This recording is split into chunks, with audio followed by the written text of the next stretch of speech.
I did it. We started the draft. Ladies and gentlemen, thank you for joining us for the second game of the grand final. Sevrog, the first ban out from NoNames. Not too much of a surprise there. Gems, you said we needed to change up the draft a little bit. No Wukongs? Yeah, I feel like you needed something that can put a bit more pressure on the map. I felt like he Calm ended up just sitting in that lane for quite a long time, but wasn't able to gain enough an advantage against Nick Eagle to start pressuring those towers. And Nick Eagle was able to hold his own for a vast majority of that game against Wukong. And the Muriel will be banned out by Toronto. So a couple of very strong heroes banned out. I think they've definitely been the stars of version 44.3 so far. And NoNames will be the ones to pick up the Rampage this time around. Again, a very strong hero that is a priority for most of the teams here. Yeah, very, very high priority, but it does mean that Toronto will be probably grabbing that Zinx and potentially even the Fae as well. And yeah, there is the Fae, there's the Zinx, just as I called them. But very strong duo from Toronto. Fae we saw the power of it in the last game with Shadon with that amplification engineer doing so much percentage health damage across the board and blinking around and being a very, very big nuisance overall in controlling those fights. And Toronto now have actually taken that away from Shadow and will force him onto something else. Heroes like Gideon are up as well. Bellica is also still up, so I wouldn't be surprised if we see either of those from Shadow. I mean, if you take a look at Shadon's Fae in the last game, pretty much every single fight where he managed to stay up, his team was winning. And if he went down, it would be a lot more difficult for his team. But Nick Eagle ended up coming around in the end. And you already see the Quang up from NoNames once again, which just did so well for Nick Eagle in the last game. Yeah, especially with Severong being banned out, there isn't many heroes that can really duel him. And we are seeing the crunch from Toronto. It's still a flex pick. We don't know if that's actually going to be in the jungle or the solo lane until we see the last pick from Toronto here. But this is the thing. That's why I like the crunch pickup here. It might force NoNames to think, okay, it's a crunch jungle or along those sort of lines, and they pick around it. But it could be a solo lane crunch. It most definitely could be. I'm always excited when we see the crunch picked up. I feel like he's the proverbial PCL hero. He just goes in. It's the players that go the most ham on him that make it exciting.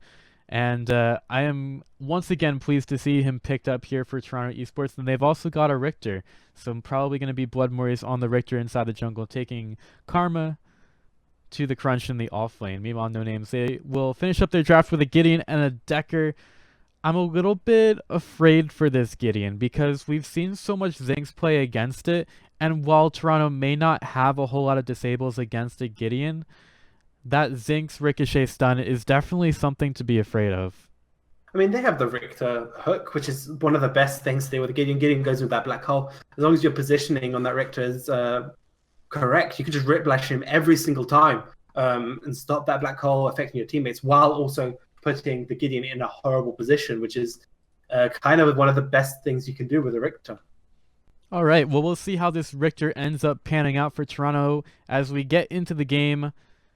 It is game number 2. If NoNames win this one, it would be a 2-game sweep of Toronto. If Toronto win this one, they will take us to a final game number 3. But we have to play the game before we can find out which case it will be. Let's start it up in 3, 2, 1, go.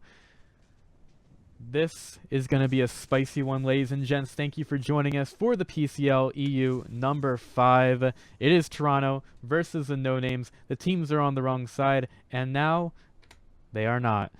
I'll go ahead and introduce the Toronto Esports side. Karma playing the Crunch. We've got Blood Morris. He'll be bringing the Christmas cheer as the Richter. We got Marty Rivia. He'll be playing as Zinx. Mikey handling the Revenant. And then finally, Undead Pilot. He's going to be playing a pretty fancy Fae out of the mid lane. And on the side of the NoNames, we have Shadon on that Gideon Milk Drunk, on the Murdoch Import, on that Rampage Ray, on the Decker, and Nick Eagle on that Quang. This has panned out to be a pretty interesting first game and a series for both teams. We'll see how both of them fare here in game number 2. If you had to look at these drafts, which one would you pick as the winner here? I mean, because of all the support bans, I feel like the duo lane of Toronto might actually be a bit stronger. So if if they can get that duo lane rolling, I do think Toronto will have a very good chance of winning. However, in the jungle, I do actually prefer the Rampage every single time. So I don't know. It's really, really close call here. Definitely does seem like a close game, and that's going to be all the better for our viewers and fans here. Thank you to all of you, by the way, for giving these teams a platform to show their very best Paragon skills. You know that you can always come to the PCL for the best action that Paragon has to offer, and I don't think that these grand finals have disappointed at all. The duo getting nice and personal with each other, throwing out a couple stuns, doing some damage to each other, but we still see the duo for NoNames trying to take advantage of these off-lane camps, making sure that they can continue to get the farm even with the lane frozen up on the Toronto side. Yeah, it's true. What I do like here coming out from NoNames is they pushed up the lane all the way up to the tier 1, and then they've gone back to take some of these jungle camps where it's a little bit safer for them to take. And it also sets it up very nicely for them that they don't really start falling behind and put themselves in a dangerous position.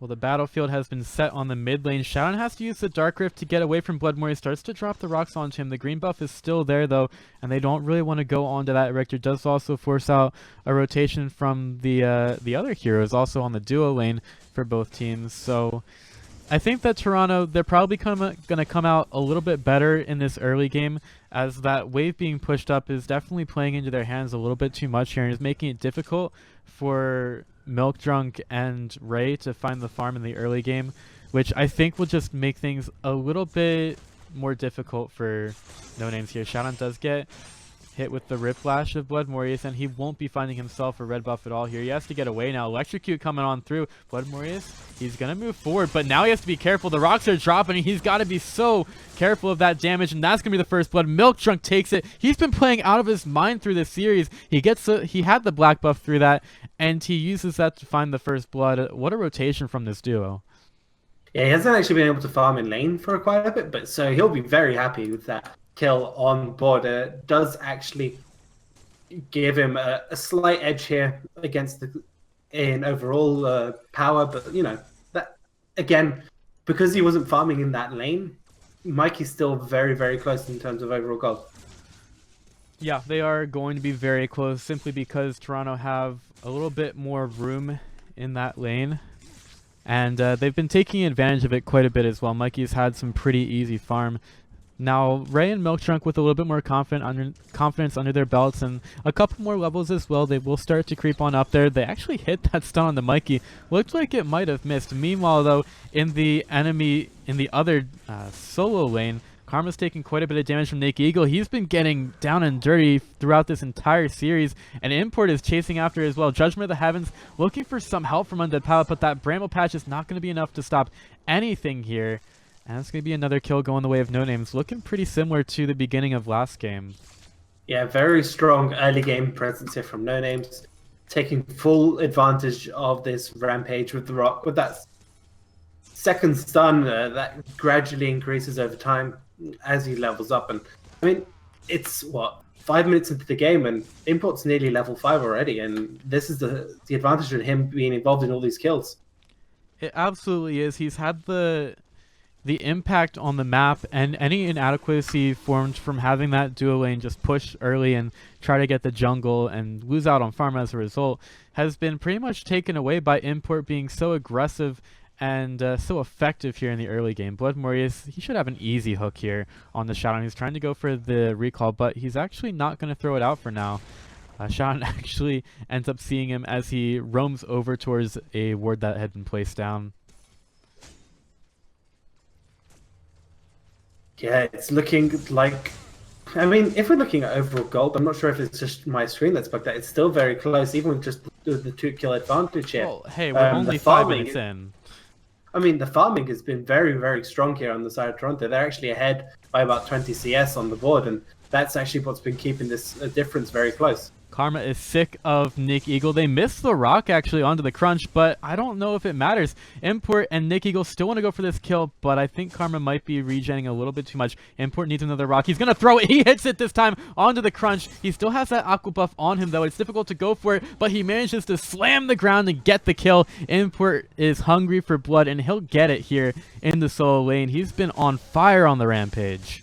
Yeah, that extra damage from the green buff, just enough to secure it, using that tower to activate it and pop it. And it's going to also give him that tier 1, the first tier 1 of the game going down to the side of NoNames. Is a very, very aggressive start here from NoNames, very decisive as well. And that's given them already a 3,000 gold lead on the board.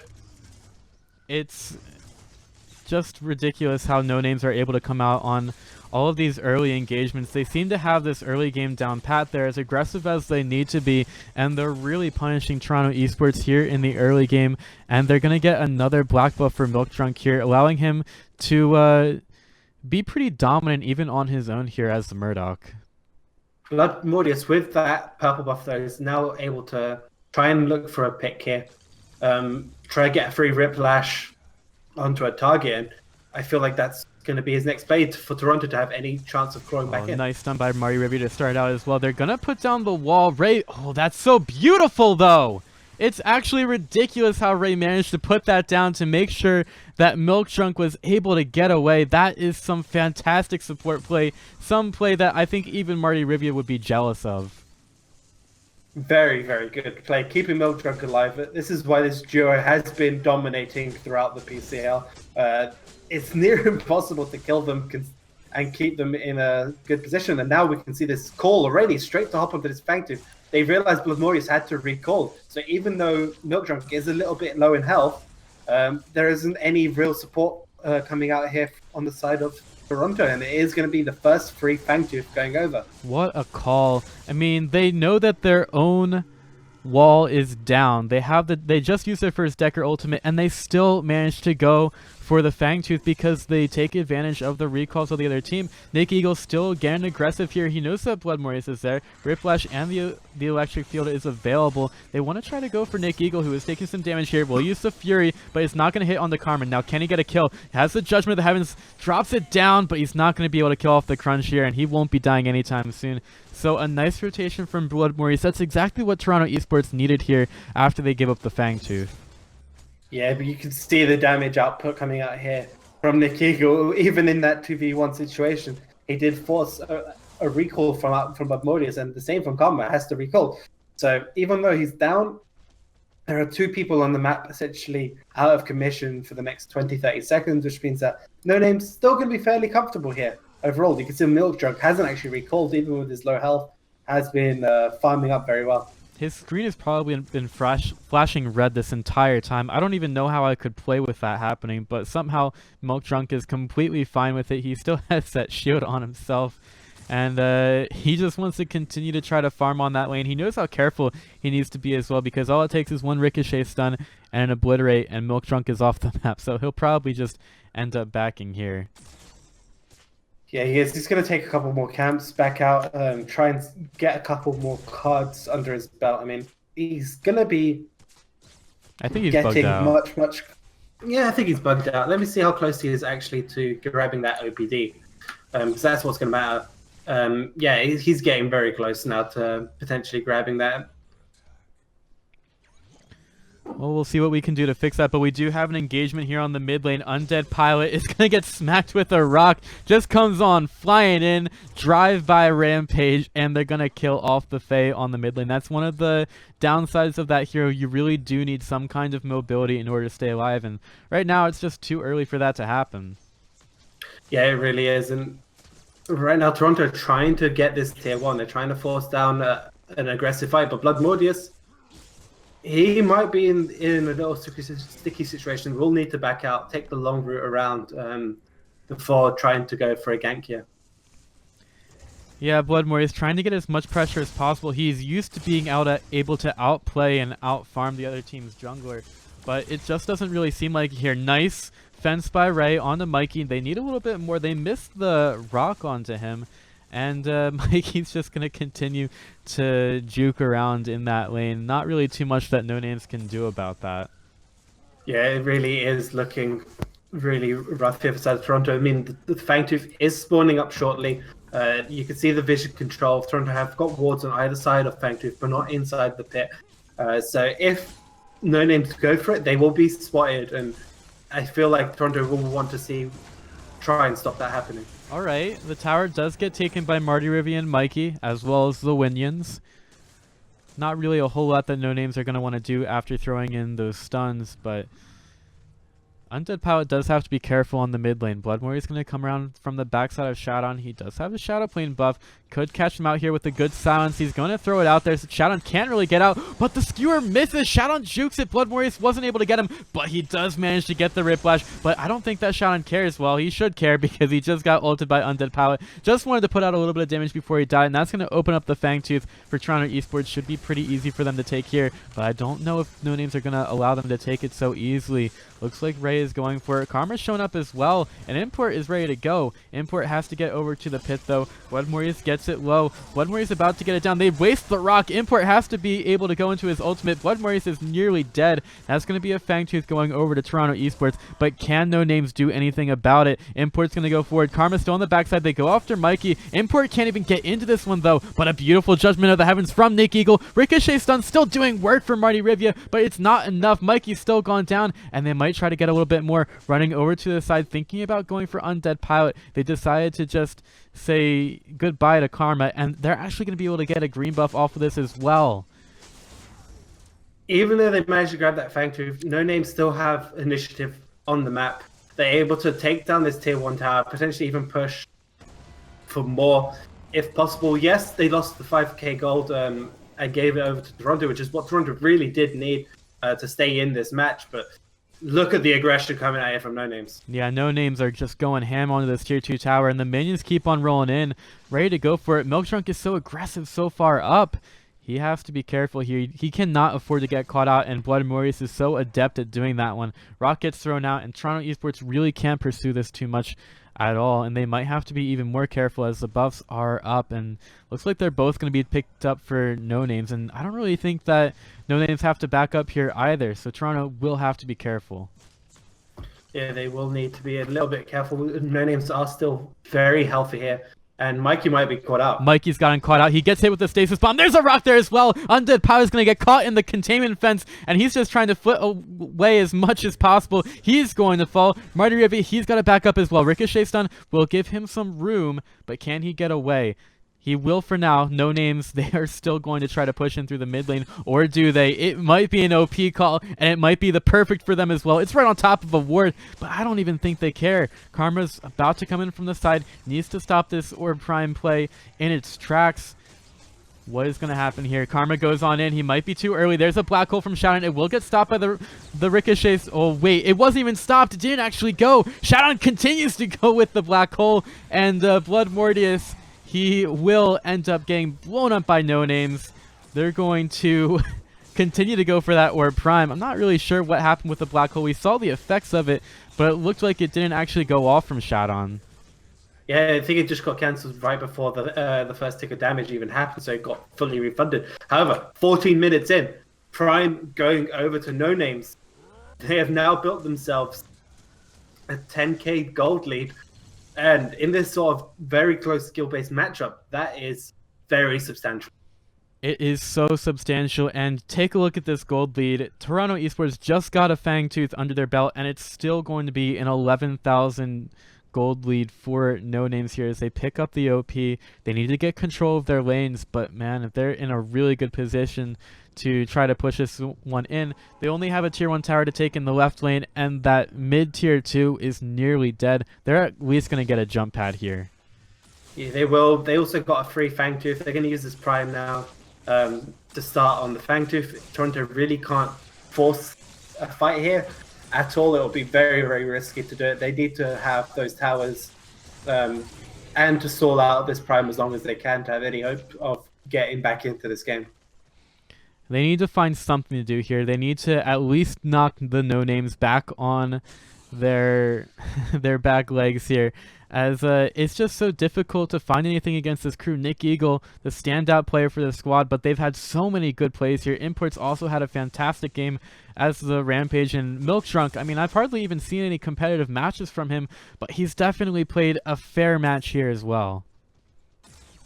Yeah, they've been playing very well, but Import, this game, 306, has been controlling all of these fights, and you can see the NoNames decisions here. They're just going to take the easy route. They're going to try to take as many of the towers off the board as possible, make as much use of this prime that they can get, potentially even go for a couple of tier 2s before they go for that inhibitor and secure this lead. Take a look at this. Shadon going for the stab from the backside. There's going to be a Riplash by Blood Maurice, but here he comes with the black hole on the 3. He's underneath the tower. He needs to get some help from his team. He is going to fall. There's no way he gets out of that one, but Toronto Esports still taking a lot of damage here. Milk Trunk will fall as well. This could be a good fight from them, but the heroes are falling left, right, and center. Blood Maurice gets a skewer out, but it's not going to be enough. Now it's just Karma versus the rest of the NoNames, and it doesn't really look like it's going too well for him at all. Nick Eagle, he's going to bathe in the light of the tower. Karma goes for Ray, but the support's gonna win out. Ray, on just a sliver of health, is going to win out the battle, and NoNames look to take their first inhib of the game.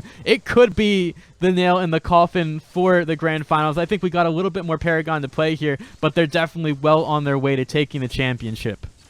Triple kill coming out from Nick Eagle in that last fight. He is doing amazing in this series.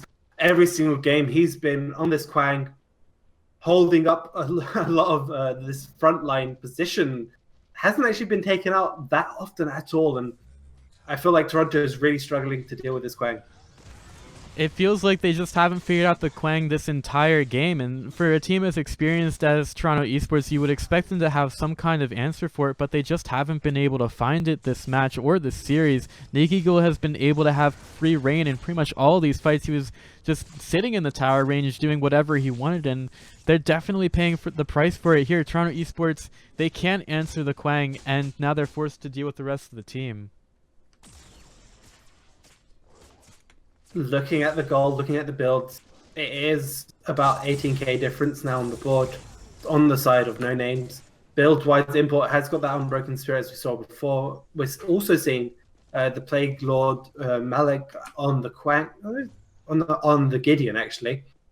Apologies, on the Gideon, which is going to slow everyone's movement speed, which is a very, very oppressive card to try and run away from. Oh, take a look at this. NoNames already getting set up for the Fangtooth before it even spawns. Toronto Esports, they have to group up to try to stop this. This will be the third Fangtooth for NoNames, and there's just no answer to it at all. They keep on dropping the rocks. They take it with the Flame of Zekin, and there's still no answer to the NoNames. The Toronto Esports, they need to find something to try to stop the bleeding, because there is absolutely nothing right now. Yeah, 19 minutes into the game, and there's such a huge deficit against Toronto. It's going to be very rough for them to be able to really do anything. They need to be able to get some form of pick, but NoNames are not going to ever give them that chance. You can see them consistently grouping up. The only person who's not really been grouping up has been Nick Eagle, because he doesn't necessarily need to. He can survive for long enough for any rotations to happen. He's been exactly where he needs to be at every single point in the game, and he's been there when his team needs him to come up big in the fights. This is really an excellent performance from NoNames, and I think the people familiar with the team should probably expect that. Of course, Nate Holmes, the coiner of the term Ender of Dreams, he's probably extremely pleased with how this team is doing, and I think they ought to be pleased with themselves as well. If you're not a fan of NoNames yet, I think this series is definitely a good way to start. They are taking it to Toronto Esports, and the game isn't over yet, but NoNames are making a strong case for themselves to be the winners of PCL EU number 5. They take down another tier 2 tower, and they make a case for themselves for the inhib. They're going to take it low and slow, but they are still knocking on Toronto Esports' door. Yeah, they're just waiting for these super minions to push down, and then they're going to go in. Blood Mordius taking so much damage right there. Stasis Bomb, Rock, and a couple more rocks are going to take him down to half health. He has to be so careful here. He's gotten focused down, even though he's supposed to be the tanky jungler for his team. Last time, the Grux, it just didn't work out. This time, the Richter, he's getting hit from all sides here from the NoNames, and they might think about going for another rock there into a Fury of the Heavens. Sneak Eagle cleans up too. It's actually ridiculous here how much damage they're doing, and they're being so patient about it too. Karma's going to fall. They're surrounding the inhib.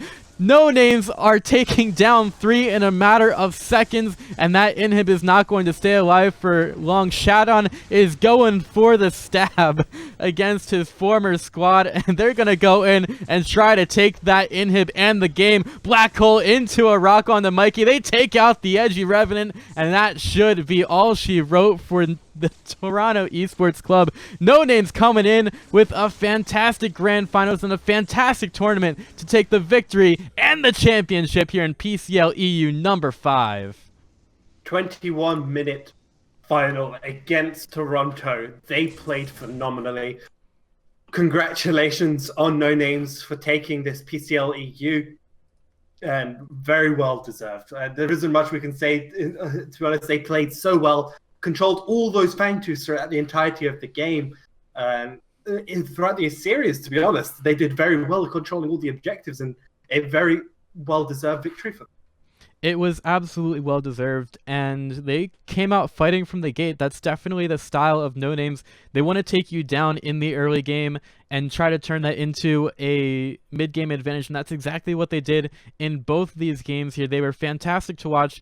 Excellent job from Toronto Esports. It was so much fun to watch these two teams go at it and try to get the victory for themselves here in PCL EU number 5. But it will be the NoNames, the guys who came in and just decimated the competition. And man, what a finals it was to watch. It was just so fantastic seeing these teams work together and try to overcome a very, very difficult foe for each of them. And I'm just so glad that Paragon's back. Paragon's back, baby. I'm so glad that we get to see it here and show it to all of the PCL community as well. Gems, how do you feel about that final? I felt like NoNames played incredibly. I mean, Toronto, the first game, they did have a lot of opportunities to take advantage of the picks they managed to get, but they really couldn't do much about it in the end of the day. I mean, the calls coming out from NoNames were very quick. Everyone was following them very quickly. Very good communication skills coming out from NoNames, and I feel like that was one of the main deciding factors in how quickly they could adapt to the situation that was happening. And